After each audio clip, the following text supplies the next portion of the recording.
છોકરો એમ ગૂંચવાઈ ગયો હતો. મેં ઓફિસમાં બેઠો જોતો હતો, પણ એટલું તો જોયું કે આપણા છોકરાઓને ભાગ્યે જ કોઈ મદદ કરે એમ. Welcome to the my new blog. તો આજે છે આપણી જોબનો 12મો દિવસ.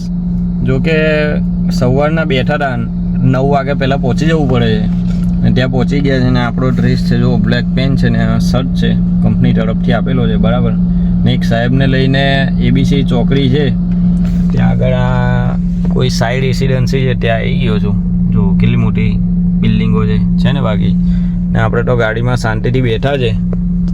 ને હવે સાહેબે એવું કીધું છે કે અડધો પોણો કલાક લાગશે, પણ તને કોઈ ફોન આવે તો જજે કંપનીમાં પાછો. મેં કીધું કંઈ જવું નહીં સાહેબ, અહીંયા બેઠો છું બરાબર. તો વિડીયોમાં બન્યા રહેજો. હર હર મહાદેવ. અને બીજું શું કહેતો હતો, તમારા ભાઈને સપોર્ટ કરો યાર, બસ આટલું જ કહેતો હતો. હર હર મહાદેવ. લાલુભાઈનો ફોન આવ્યો છે ને આપણે તે દિવસે નેક્સોન ગાડી મૂકવા ગયા હતા ટાટાના શોરૂમ પર બરાબર. તો ત્યાં જવાનું છે, તો લાલુભાઈ ઊભા છે. તો હવે ત્યાં જઈ રહ્યા છે આપણે નેક્સોનની બી ગાડી લેવા માટે, કેમ કે એની કંઈ બેટરી ચેન્જ થવાની હતી એ થઈ ગઈ છે, તો લેવા જઈએ છીએ. જોઈ શકો છો નીકળી ગયા છે બરાબર. તો વિડીયોમાં બન્યા રહેજો. હર હર મહાદેવ. ગાઈસ, લાલુભાઈને આપણે ટાટાના શોરૂમ પર છોડી દીધા છે.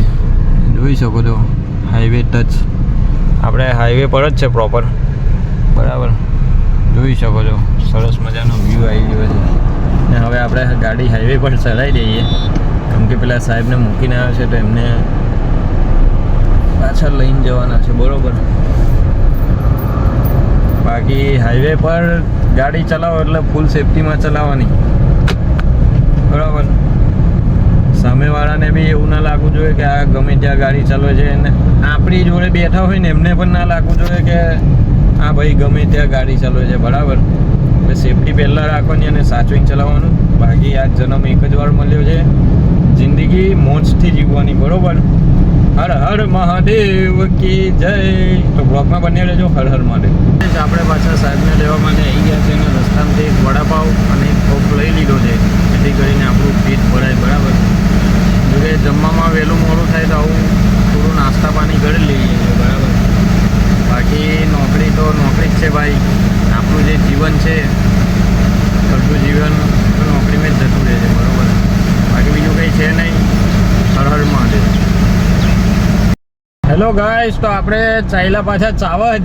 જોકે ગઈકાલે આપણે ચાવડના ડેવલપમેન્ટ વિશે વાત કરી હતી થોડી. આજે થોડું લેટ જઈ રહ્યો છું, કેમ કે મેડમનો ફોન લેટ આવ્યો ને એમ તો 2:45 આવી જાય. આજે 3:30 જેવો ફોન આવ્યો છે મેડમનો કે હવે આવી જાઓ લેવા. મેં કીધું કશો વાંધો નહીં મેડમ, તમને લેવા આવી જઈએ આપણે બરાબર. બાકી બીજું તો કંઈ કહેતો નહીં ભાઈ. આપણે છોકરાઓ છે તો મહેનત તો કરવી જ પડશે, છુટકારો નહીં ઘર બહાર ચલાવવું હોય તો બરાબર. એટલે આપણે મહેનત બી કરી રહ્યા છે, નોકરી કરીએ છીએ, પ્લસ સોશિયલ મીડિયા વર્ક કરીએ છીએ. એટલે ભગવાનની દયાથી કંઈ વાયરલ થઈ જશે તો જોયું જશે. બાકી હર હર મહાદેવ. મહેનત કરતા રહીશું, અમને હાલમાં પણ કરીએ છીએ ને આગળ પણ કરતા રહીશું બરાબર.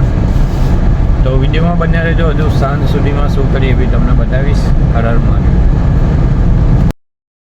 તો ગાય આપણને મેડમે 3:30 લેવા બોલાયા હતા બરાબર. તો હવે એમને છોડી દીધા છે ને હવે આપણે જઈ રહ્યા છે કંપની પર. અને આજે સાલું એક એવું વસ્તુ જોયું આપણા છોકરાઓ માટે છે. આવા છોકરો એમ ગૂંચવાઈ ગયો હતો. મેં ઓફિસમાં બેઠો જોતો હતો, પણ એટલું તો જોયું કે આપણા છોકરાઓને ભાગ્યે જ કોઈ મદદ કરે એમ. હવે જે પહેલાં જેવી માનસાઈ હતી એ રહી નથી. એટલે જેમ બને એમ સેલ્ફ ડિપેન્ડ બની જજો. બાકી પહેલાં જેવો જમાનો નહીં કે કોઈ આવીને ઊભું રહીને મદદ કરે ને કોઈને પૂછે તો સરખો જવાબ આપે. હવે તો જે પૂછે એનો ઊંધો જ જવાબ મળવાનો છે બરાબર. તો આપણે છોકરાઓની આટલી વેલ્યુ છે ભાઈ, જો આગળ જતાં ઘટી જશે બરાબર. વિડીયોમાં બન્યા રહેજો. હર હર મહાદેવ.